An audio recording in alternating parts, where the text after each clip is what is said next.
네, 안녕하세요. 북한대학원대학교의 오면숙이라고 합니다. 2022년 상반기 제12회 콜로퀴움 5회차 주제를 맡은 오면숙입니다. 저는 MZ세대가 원하는 통일교육이라는 주제로 준비를 해봤습니다. 우선 간단히 저희 소개를 먼저 드린다면 저는 북한에서 교원대학과 사범대학을 졸업했고 교원대학에서 교원 생활을 하다가 2005년에 탈북을 했고 같은 해에 입국을 하였습니다. 그리고 5년 후부터 학위 과정을 밟아서 2016년 8월에 북한학 박사학위를 받게 되었습니다. 현재는 지금 논문들, 제가 그동안 썼던 논문들을 보고 계시는데 북한의 교육이나 그리고 통일교육, 그리고 북한 사회인식, 나아가서 남북한 사회통합 등등 여러 주제를 전문으로 연구를 하고 있습니다. 그 외에도 여러 가지 활동을 했는데 대표적인 활동이라고 할 수 있는 게 아마도 오피니언의 탈북민의 낮은 목소리라고 편집된 내용이 있습니다. 이거는 네이버에 진나리라고 찾아보면 확인할 수가 있습니다. 여기 사진이 나오고 있는데 바로 저예요. 네, 본명이 아닌 필명이고요. 제가 필명을 진날이라고 했거든요. 근데 그 이유가 북한에서도 살았고 현재 남한에서 살고 있잖아요. 그리고 지금은 봄이고요. 남북한의 봄도 다르더라고요. 어떤 점에서 다르냐면 빨리 피는 꽃이 달라요. 그래서 남쪽에서는 나리꽃이 제일 먼저 피잖아요. 하지만 제가 살았던 북한은 진달래가 제일 먼저 피었어요. 그래서 봄을 상징하는 꽃이라고 하면 당연히 진달래라고 했거든요.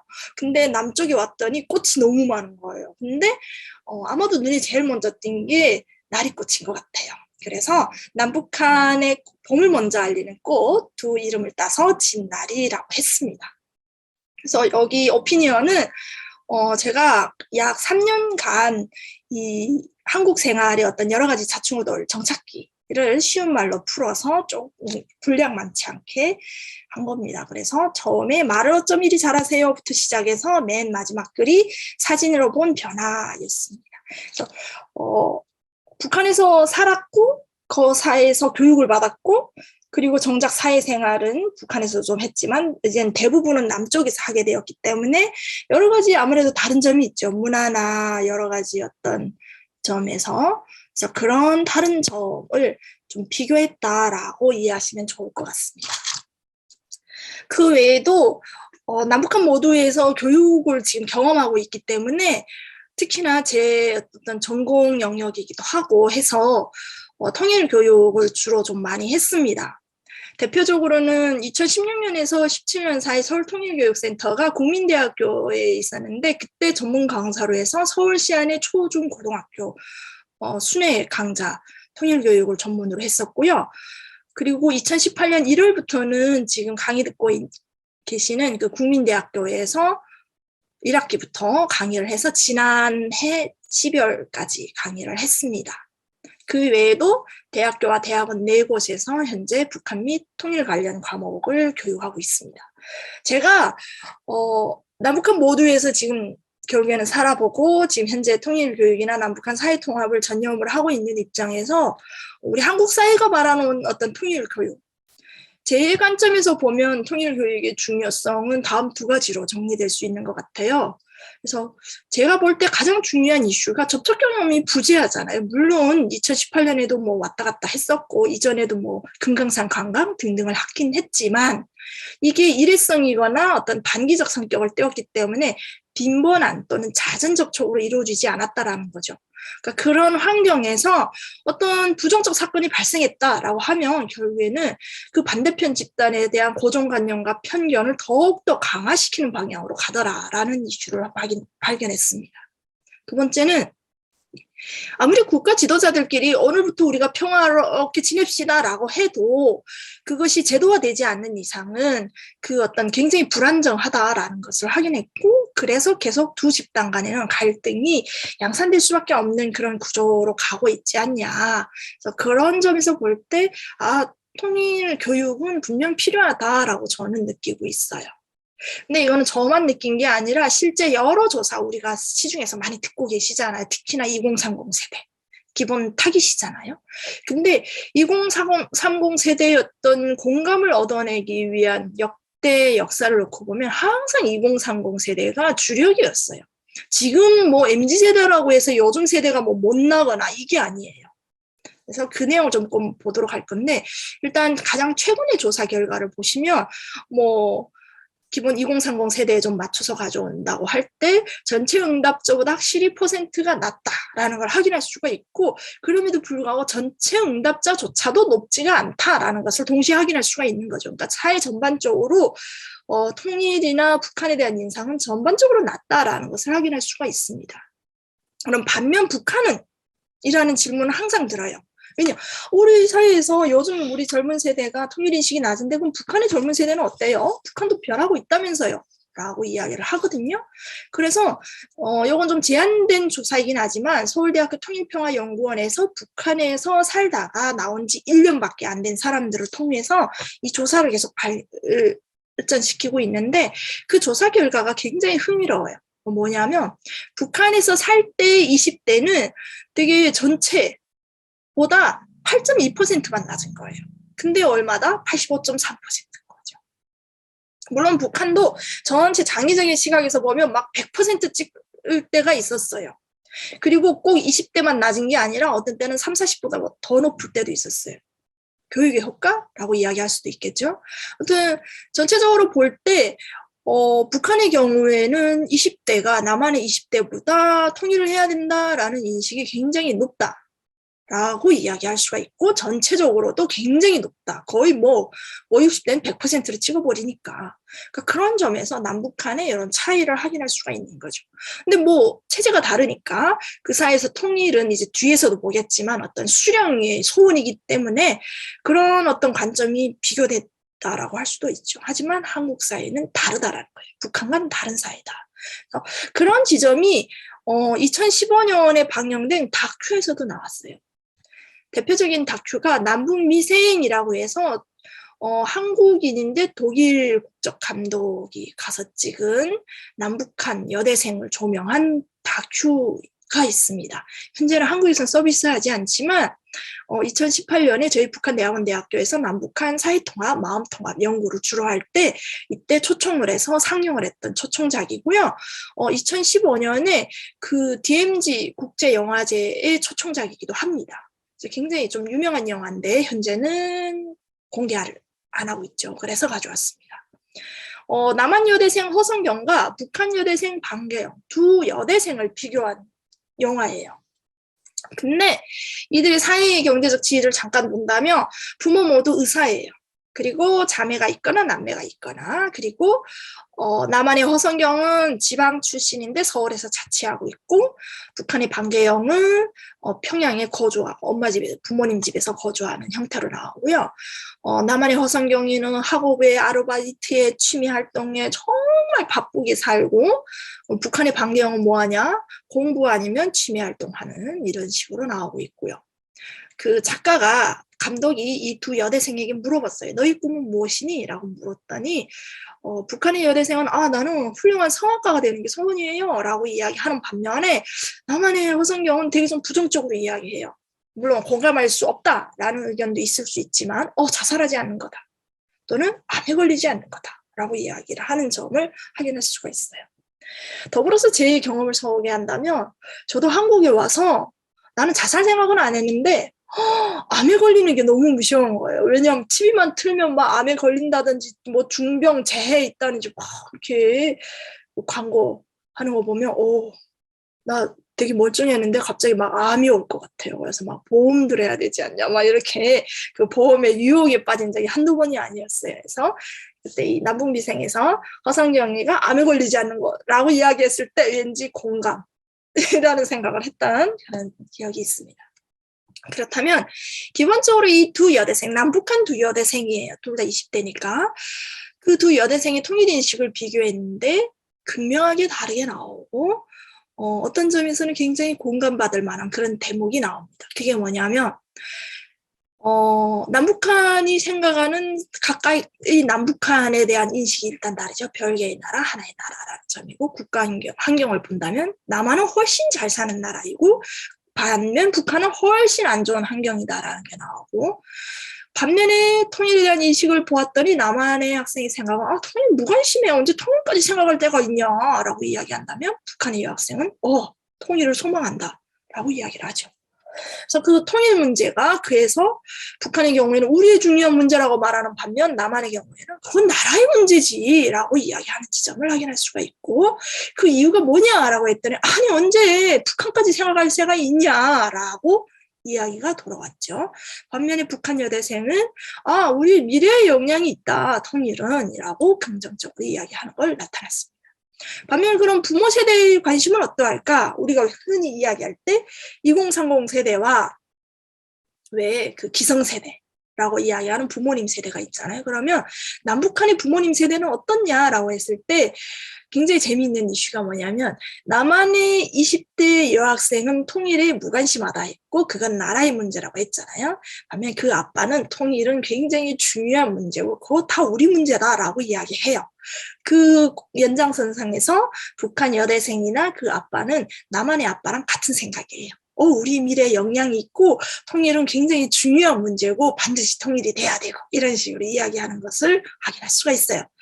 그래서 전반적으로 이 영화를 통해서 통일인식에 대한 함의를 제가 찾아본 바에 의하면 이 남한의 여대생 입장에서 뭐 여대생이라고 해서 남한의 전체 20대 여대생을 대표할 수는 없지만 적어도 이 영화에 나오는 허성경의 입장에서 통일 인식이 주는 함의는 뭐냐면 나의 지금 현재의 삶의 무게 이게 더 중요하다는 거예요. 그리고 짜증나는 일상이 지금 머리를 짓누르고 있는데 통일을 어떻게 생각하냐라는 것이라면 북한의 여대생이나 그의 아버지의 그 어떤 인식을 보면 핏줄이 달라졌냐, 풍습이 달라졌냐, 언어가 달라졌냐. 분단 70여 년인데도 달라진 거 없다 그거예요. 그리고 통일은 수령의 소원이기도 하다라고 이야기를 합니다. 제가 만약에 북한에서 살았으면 저도 똑같이 이야기를 합니다. 근데 제가 지금 남쪽에 와 있잖아요. 그러면 이 허선경의 이야기에도 당연히 그리고 방혜영의 이야기에도 당연한 지점이 있지만 서로가 다른 지점이 있어요. 그게 뭐냐? 제가 북한 여대생과 그 아버지를 보면 역시 남북이 바라는 통일이라고 할 때 그 개념도 다르고 그들이 쓰는 용어의 어떤 의미도 다르구나. 그리고 더 중요하게는 남쪽은 북한은 남쪽을 잘 모르는구나라는 걸 확인했습니다. 간단히 예를 들어서 북한의 대학생과 아버지가 핏줄 풍습 언어 달라진 거 하나도 없다라고 이야기를 했어요. 뭐 현재 표면상 달라진 거 없어요. 제가 북에서 살다가 남에서 왔다고 해서 통역가가 따로 필요한 것도 없고요. 뭐 청소하는 문화가 다르다 해서 막 청소를 못하거나 이러지는 않거든요. 추석 남북한 다 셉니다. 근데 구체적으로 들어가 보면 다르죠. 핏줄 풍습 언어라는 어떤 상징적인 의미는 그대로 있으나 이 안에 들어와서 언어적인 장벽, 그것이 굳이 외래어라고 하지만 그것조차도 장벽이니까, 그리고 이런 어떤 심지어 옷 입는 모습에 이르기까지 다르니까, 그래서 북한의 경우에는 남쪽에 대해서 잘 모른다라는 이야기를 할 수밖에 없는 것 같아요. 그리고 남한의 입장에서도 본다면 우리는 이미 다문화 사회로 진입한 지 20년인데 훌쩍 넘었잖아요. 하지만 북한은 여전히 다문화가 아니죠. 그러니까 이런 어떤 순수성에 관한 혈통, 핏줄 관점에서 보면 남한은 많이 다양화되었죠. 그러니까 그런 지점들. 그래서 남쪽의 경우에는 북한을 잘 모르고 북한의 경우에 남쪽을 잘 모른다라고 이야기할 수 있는 것 같아요. 그리고 더군다나 북한에서 통일은 수령의 소원이다라는 지점이 우리에게 통일은 그건 나라의 문제지라는 지점과 어떤 점에서 일맥상통하고 있죠. 그러니까 북한의 경우에는 전체주의, 집단주의 국가이기 때문에 나 개인의 소원보다는 전체의 바람, 전체의 어떤 복리, 공리 이런 측면에서 좀 접근할 수 있는 것 같아요. 그래서 그 남북미생에서 결국 우리 사회가 던지는 굉장히 중요한 지점은 뭐냐면 사회적으로 구성되기는 하였죠. 20대의 어떤 인식이 이제처럼 똑같은 어떤 삶을 살아가기 때문에 사회적으로 구성된 것이라고 하지만 거기에 더불어서 이미 객체화되어 있고 단순히 인간의 어떤 사고만으로는 해결될 수 없는 각 각자의 물질적 조건이 빠져 있다라는 거예요. 그게 뭐냐면 북한의 여대생 경우에는 굉장히 중요한 대목이 빠져 있는 거예요. 이게 뭐냐? 감독의 입장에서는 남북한 두 여대생을 비교한다는 그 어떤 조건은 굉장히 바람직해요. 합리적이에요. 비교 기준은 같아야 되니까 당연히. 그래서 두 여대생의 남북한을 정했는데 실은 그 대학생이라는 기준으로 보면 남북한이 같냐라고 질문을 할 수가 있는 거예요. 다르잖아요. 대한민국은. 물론 지금은 뭐 2008년에 83%로 정점에 다르긴 했지만 지금 70%대란 말이에요. 고등학교 졸업하고 4년제 대학 가는 친구들이. 하지만 70% 이상이 대학 가는 거잖아요. 그래서 대한민국에서 대학생들은 뭐 다 그런 건 아니지만 스스로를 평범한 가정의 자녀들로 생각하고 있죠. 반면에 북한은 정확한 통계가 2008년 인구 센서스 외에 나온 적이 없어요. 그래서 그 2008년 인구 센서스 조사에 기초로 한다면 4년제 이상 대학을 가는 비율은 약 14%예요. 70% 이상이랑 14%는 엄청난 차이예요. 다르다라는 거예요. 그러니까 결국엔 남한에 비교할 거예요. 남쪽이 우리를 보는 거니까. 그래서 남쪽의 대학생 입장에서는 대부분의 20대의 경우에는 뭐 그렇지 않은 소수도 있지만 스스로를 평범한 가정의 자녀들로 생각할 수밖에 없고, 그래서 대학 등록금과 그에 따른 생활비 부담이 현실적인 이슈이고, 더불어서 지금 대학 졸업해도 취직이 불분명하잖아요. 즉 미래가 불안한, 미래에 대한 걱정이 눈앞에 현재라는 것이죠. 그래서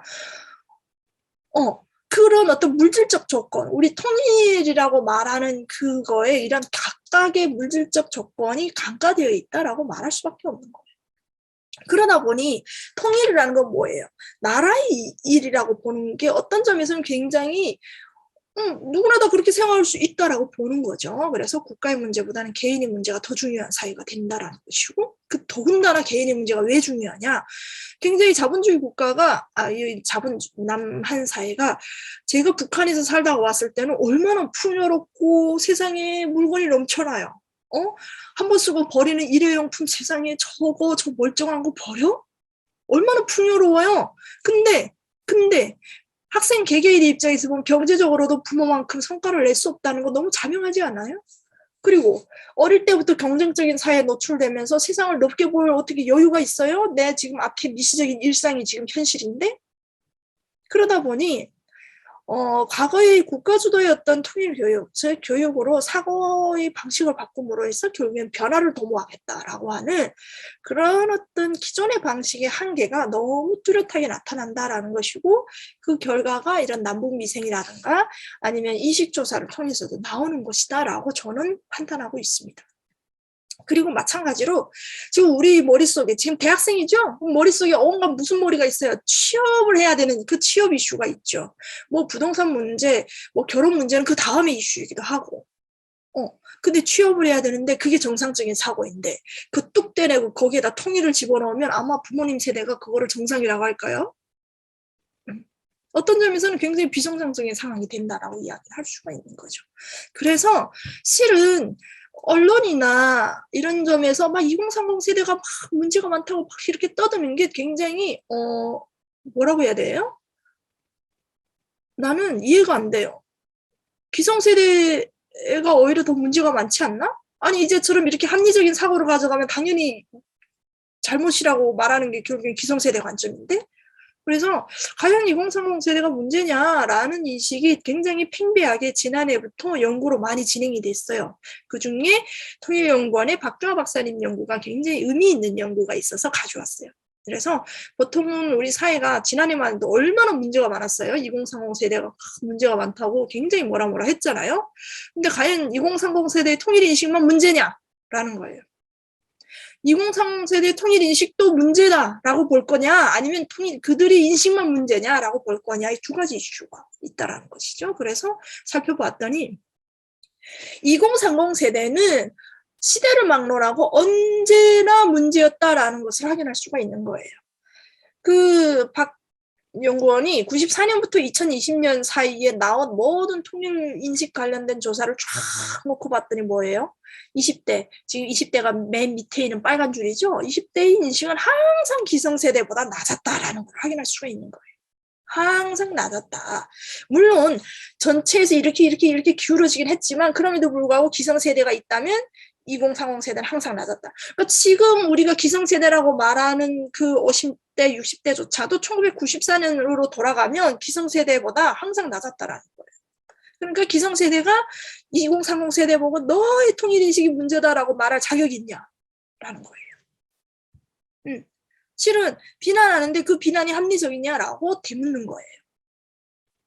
그러면 과연 당신들 기성세대는 그럼 통일에 대해서 어떤 교육을 받았냐라고 또 구체적으로 놓고 봤더니 그들이 받은 교육이 뭐예요? 실은 그들이 어떤 시대를 살아왔는데 우리가 통일교육하면 너무 많이 들어서 이제는 자다가도 통일교육하면 진절이 날 수도 있는데 안보교육, 반공교육 시대를 살아왔던 거예요. 그들은. 그러니 그들이 받았던 통일교육이 진짜 우리가 지금 이 정부에서 이 시대가 말하는 평화 통일교육이냐라고 말하면 그건 또 아니었죠.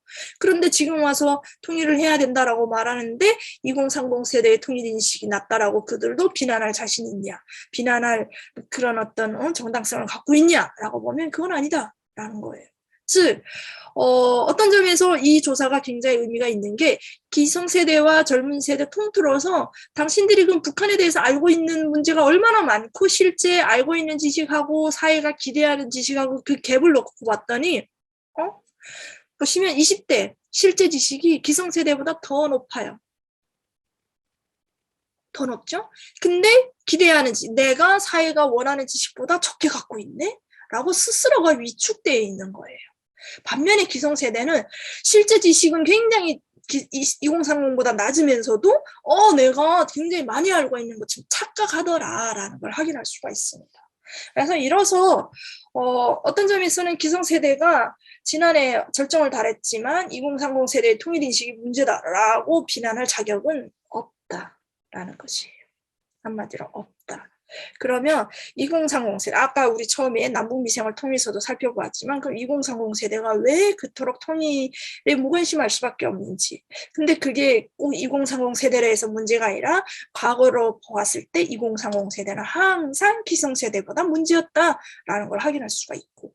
그러면 현재 현실이 그럼 왜 더 낮을 수밖에 없는지라는 걸 조금 더 살펴볼게요. 이 내용은 제가 그 국민대학교에서 그 교양 강좌 북한의 생활문화 이해 이 수업을 하면서 저도 역시 그런 문제의식을 가졌거든요. 왜냐하면 내 자체가 북한의 생활문화 이해 과목을 전담해서 교육하는 교육자 입장이 있기 때문에 과연 우리의 학습자 입장에서는 이라는 그런 의식을 가졌기 때문에 그래서 이 연구를 할 수가 있었어요. 그래서 당시 지금 국민대가 아니라 이전의 국민대이기 때문에 통일부였던 대학 통일교육지원대상에도 속하지 않았고 또 그렇다고 북한 및 통일 관련 학과 자체가 개설된 게 없고 지금 현재도 그리고 현재도 그렇지만 북한 관련 교과가 자율교양 과목으로 매 학기 개설되는 그런 대학이다라고 할 수가 있죠. 그래서 교육 현장의 목소리를 저는 직접 듣고자 했고 그리고 다양한 층이잖아요. 솔직히 교양 과목은 1학년부터 4학년까지 연령대도 다 다르고 다 어떤 전공 영역도 다 다르고 그래서 실은 사고하는 층위가 다를 수밖에 없는 그런 위치에 있는 거죠. 그래서 저는 그렇게 다양한 층위에 있는 학생들이 과연 그들이 알고 싶어하는 것, 통일교육을 통해서 그들이 무엇을 원하는지를 저는 확인하고 싶었어요.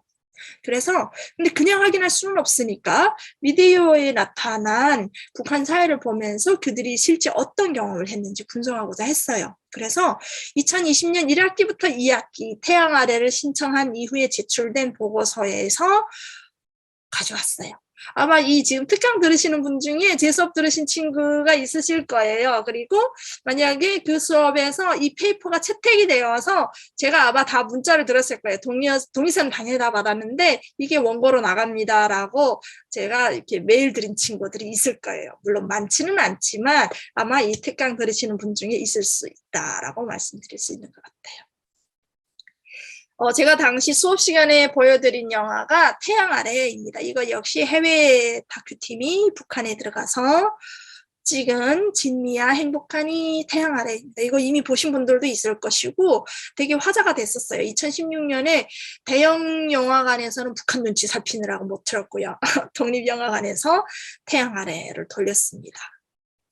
그래서 제가 이 영화를 선택하게 된 이유가 아까 맨 처음에 제가 가진 문제의식이 있었죠. 접촉 경험이 굉장히 부재하다. 특히나 지금 2030 세대가 북한하고 접촉할 이유가 뭐가 있어요? 없죠. 뭐 아이스하키 선수였으면 모를까. 그러니까 이런 접촉 경험이 부재한 상황에서 여러 가지 편견과 선입견이 확산될 수밖에 없기 때문에 그런 어떤 접촉에 대한 문제의식이 좀 있습니다. 그래서 1950년대 올포트의 접촉 이론을 좀 살펴보는데 이 되게 접촉 이론이 함의하는 바가 뭐냐면 잦은 접촉도 중요하지만 동등한 지위가 굉장히 중요하고 또 같은 목표 아주 중요하고 또 서로 협력해서 결과적으로 만들어내는 거 대단히 중요하고 가장 중요한 게 제도적 지원이다 라고 이야기를 합니다. 그래서 그냥 접촉한다고 해서 편견이 사라지는 거 그거는 너무 이상주의고요. 실은 그냥 어떤 점에서는 그 잦은 접촉이 더 불편, 불만, 편견을 가속화시킬 수도 있는 거예요. 그래서 이 올포트가 경계하는 게 뭐냐면 접촉을 하는 거 좋은데 적어도 동등한 지위거나 반대편이 더 상위의 지위가 되었을 때 이 접촉이 만들어내는 효과는 굉장히 긍정적이라는 것이고 또 그냥 접촉해서 뭐예요? 그냥 야 나하고 만나자라고 해서 만나는 의미가 없는데 이게 아니라 뭔가 공동의 목표를 가지고 상호 협력하고 그게 제도적으로 뒷받침되면 굉장히 중요하다. 그 결과물이 있어요. 뭐냐? 뽀로로예요. 아시죠? 처음에 이거 기획 단계에서 남북한의 그 애니메이션 기획자들이 만나서 함께 의논하고 그래서 굉장히 대단한 게 나왔잖아요. 그래서 실은 저는 초등학교 교육할 때 그래요. 사상과 문화 제도 달라요. 당연히 남북한은. 근데 창의적이고 새로움은 이렇게 서로 다른 데서 나와요. 그냥 너도 나도 똑같은 사고와 생각과 이걸 갖고 있으면 실은 새로운 게 발견되기 굉장히 어렵죠. 그래서 그 대표적인 사례가 바로 뽀로로다라고 이야기할 수 있죠. 물론 지금까지 장기적으로 이어오지는 않았지만 그 캐릭터의 어떤 세부적인 요소에 북한적인 의견이 반영이 돼 있다는 것은 분명한 사실이에요. 최근에 저희 조카가 시조카예요. 초등학교 4학년인데 유튜브를 봤나 봐요. 근데 어느 날 자기 아빠한테 그런 얘기 하더라고요. 아빠, 뽀로로 북한이랑 만들었대! 라고 했더니 그 아빠가 40대 후반이에요. 야! 유튜브 다 믿지 마라. 그거 거짓말이야. 하시더라고요. 제가 그 앞에서 아니야, 맞아! 라고 해주려고 하다가 아이의 아빠의 자존심은 지켜줘야 되잖아요. 체면. 그래서 말을 못했어요. 되게 갈등이 많았어요. 아무튼 이게 뭐냐 이게 어떤 점에서는 사실인데 그게 유튜브에서 들었다 해서 거짓으로 되고 막 이런 현장을 제가 직접 봤어요. 근데 분명한 사실입니다. 그래서 그 올포트의 접촉 이론의 어떤 대표적인 사례다라고 할 수가 있는 거죠. 그래서 본질적으로 가면 다시 이 올포트의 접촉 이론이 그래서 이런 학문계에 굉장히 확산되었고 이 여러 가지 연구조사 결과가 나왔는데 대표적으로 아까 4가지였잖아요. 근데 또 다른 조사에서는 그 4가지 요건에 다 부합하지 않더라도 이 어떤 여러 가지 어떤 접촉이 굉장히 편견 감소에는 효과적이다라고 이야기를 하는 거예요. 그래서 그게 뭐냐면 일단은 외부 세계에 대한 외부 집단에 대한 지식이 있고 그 지식으로 인해서 접촉을 했을 때 불안이 감소될 수가 있고 공감이 증대되고 관점이 확장된다라는 것. 그리고 꼭 이렇게 직접 접촉만 아니라 이런 간접 접촉. 지금 여러분과 저도 간접 접촉하는 거예요. 그래서 간접 접촉 경험만으로도 이 편견은 굉장히 감소된다. 라는 것이고 그리고 사회적 지위가 오히려 상대적으로 높은 교회는 접촉의 효과가 더 긍정적이고 더 지속적이 될 수 있다라고 이야기를 합니다. 그런 지점에서 우리 20대가 실은 북한하고 직접 접촉할 기회가 굉장히 없고 다만 간접 접촉할 기회는 열려있다라는 지점에서 저는 그 다큐 태양 아래를 대표적인 어떤 대상으로 선택을 했다라고 할 수가 있습니다. 그래서 물론 어떤 그 영화를 보고 느낀 감정은 다 개인적인 거잖아요. 그래서 개인적인 경험에 기반하고, 그리고 국민대학교 당시 그 결과에 참여했던 학생 뭐 30명의 어떤 그 내용이 막 타당하다, 이거 되게 신뢰성이 있고 그래서 일반화해야 된다라고 강요하기는 어렵죠.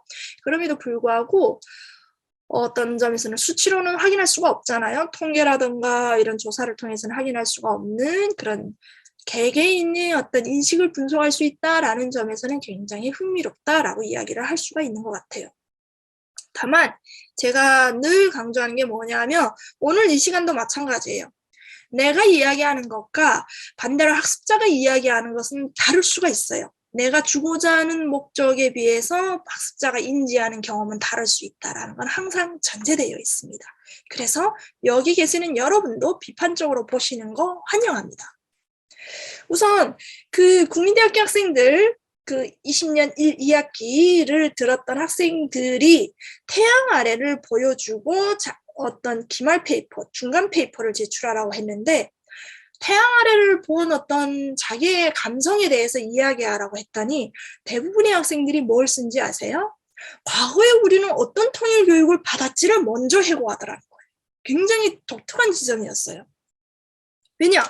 나는 그냥 그 강의 시간에 그 영화를 보여주고 그 결과물을 산출하려고 했다라는 거죠. 근데 학습자와 교수자의 생각이 다르다라는 지점이 여기서 발견된 거예요. 학습자들은 그 태양 아래의 내용을 본격적으로 쓰기 전에 과연 나는 과거에 초, 중, 고등학교에 어떤 교육을 받았지라고 생각하더라는 거예요. 여기 계시는 여러분도 아마 같이 생각해 보세요. 가장 많이 나온 게 뭐냐면 통일인식, 남북관계, 이산된 슬픔이었어요. 그리고 미디어를 통해서 간접적으로 본 거는 미사일 발사했다는지, 핵무력 발사했다는지, 아니면 연평도 폭격했다는지. 그 외에 북한에 대해서 실제로 들은 거는 막 김부자와 지배층이라든가 아니면 고통스럽게 사는 북한 주민. 이게 전부라는 거예요.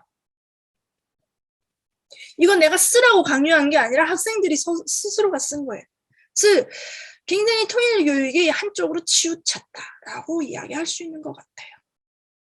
그래서 이 친구들이, 그 페이퍼를 낸 친구들이 원하는 교육이 뭐였냐? 그럼 이 친구들은 과거의 교육을 돌아다보고 우리한테 지금 필요한 교육은 뭐였는데, 아니면 과거의 교육을 돌아다보고 그때 나는 이런 교육을 받고 싶었는데 라는 지점만 추렸더니 뭐였냐면, 북한이 아닌 통일에 대해서만 진짜 배웠거나, 아니면 우리가 흔히 아는 그 뻔한 이야기거나, 아니면 북한에 대해서 굉장히 부정적인 인식을 주는 것이었거나 였다는 거예요. 즉 한마디로 그냥 전체적으로 이야기하면, 그래서 학습자의 어떤 흥미와 관심에는 무관심한 측면이 너무 많았다라는 것이 전반적인 견해였습니다. 즉 역으로 돌려 말하면 MZ세대가 원하는 통일 교육이 뭐였냐라고 이야기한다면 결국에는 통일만 말하는 게 아니라 북한도 와야 되고, 뻔한 이야기가 아니고 북한에 대한 부정적인 것보다는 그들이 살아가는 일상도 궁금하고, 그리고 전체적으로 내가 흥미있고 관심 있어야 되는 주제다가 산출이 되는 거죠.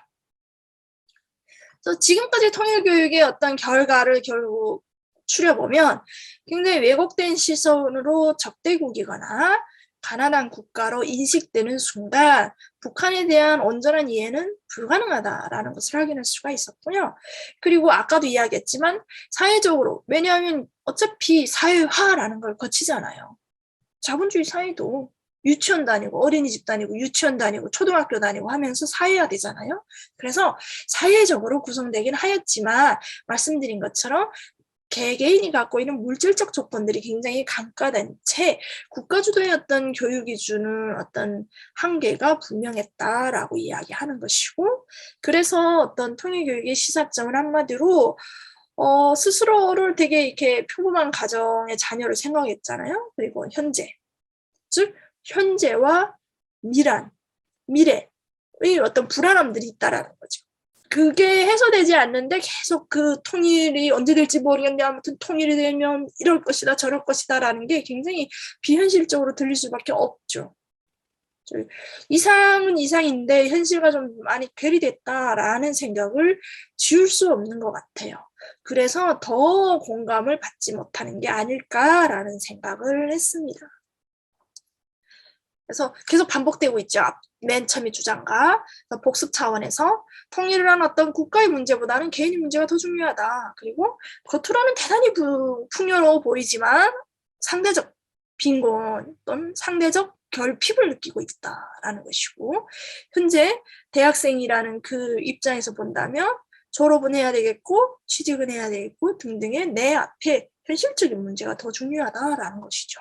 근데 제가 한마디 더 드리고 싶은 게 뭐냐면, 계속 이야기하지만 누구나 다 똑같은 상황에 놓인 게 아니잖아요. 어떤 친구는 여기서 나오는 게 굉장히 내 이야기 같겠지만 또 다른 친구는 나는 아닌데?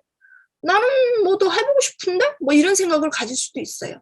현실에서도 그게 보여졌는데 시도지사 협의회라고 있어요. 대한민국 시도지사 협의회가 2년 전부터 통일 경제, 평화 경제, 오픈랩이라는 프로젝트를 기획을 해서 지난해까지 2회차를 했어요. 그리고 올해 아마 3회차 뜰 건데, 이 프로젝트가 굉장히 재미있는 이슈가 뭐냐면, 지난해 그 전해가 바로 2030 세대 통일인식이 낮다는지 높다는지 막 말이 많을 때였는데, 그 평화경제 오픈랩에 출전한 팀들이 다 2030 세대였어요. 그리고 뭐냐면 경제적 아이템을 북한과 연계해서 어떻게 더 확장성을 가져올 것인지에 대한 아이디어들이었어요. 즉 언론이 말하고 우리 교육이 막 문제가 있다라고 생각하는 것보다 오히려 현실은 반대의 상황을 보여주더라라는 걸 확인할 수가 있었습니다. 간단한 사례로서 그때 어떤 아이디어가 있었냐면 메타버스 관련된 거예요. 메타버스. 여기 계시는 분들 뭐 러블록스는 초등학교 학생이 하니까 뭐 안 맞고, 그 뭐예요? 제페토도 하시는 친구들이 있을까요? 제페토의 메타버스 공간이잖아요. 요새는 메타버스. 굉장히 핫한 이슈인데, 그 아이디어가 뭐냐면 이 메타버스를 활용한 어떤 평화 경제였어요. 근데 메타버스의 평화자가 들어가려면 북한과 뭔가 해야 되잖아요. 그래서 아이디어를 내어서 그게 아이디어가 굉장히 참신하다라고 평가가 되어서 이 친구가 선택이 되어서 그거를 막 구상하고 현실에 옮기려고 보았더니 장애가 있는 거예요. 장애물. 그게 장애물이 뭐였냐? 메타버스 상에 북한 도시를 구현할 수 없대요. 제페토 상에. 제페토 들어가신 분들 아시겠지만 제페토에 들어가면 뭐 어디 연구원도 나와 있고 여수도 나와 있고 저 어디 남해 그 뭐예요? 군악 진해 봄꽃 축제 그 진해 도시도 막 구현돼 있고 막 그래요. 근데 그 제페토 상에 전 세계 10대 20대 놀이터라고 하는 그 제페토 상에 북한 도시를 구현할 수가 없는 거예요. 왜? 여러분 왜라고 생각하세요? 이유가 뭐라고 생각하세요? 이유가 국가보안법 때문에. 국가보안법 때문에 제페토상에 북한 도시를 구현할 수 없답니다. 그게 오늘날 대한민국의 현실이에요. 그러니까 그런 엄연한 현실이 존재하는 거예요. 근데 그 현실이 얼마나 기가 막힌지 아세요? 아니 제페토랑이 뭐예요? 가상세계예요. 현실 세계에서는 당연히 남과 북이 저 뭐 분단선으로 철책으로 가로막혀서 못 가죠. 현실에서 제가 말씀드렸잖아요. 20대가 북한하고 접촉할 이유가 없잖아요. 일도 없고. 근데 가상세계잖아요. 가상세계에서 전 세계 10대, 20대의 놀이터가 제페토란 말이에요. 검색 조금만 해보면 한국보다 동남아, 미국, 영국 이런 쪽이 더 인기가 많아요. 그런 가상세계에서 북한 도시가 구현이 안 되더라.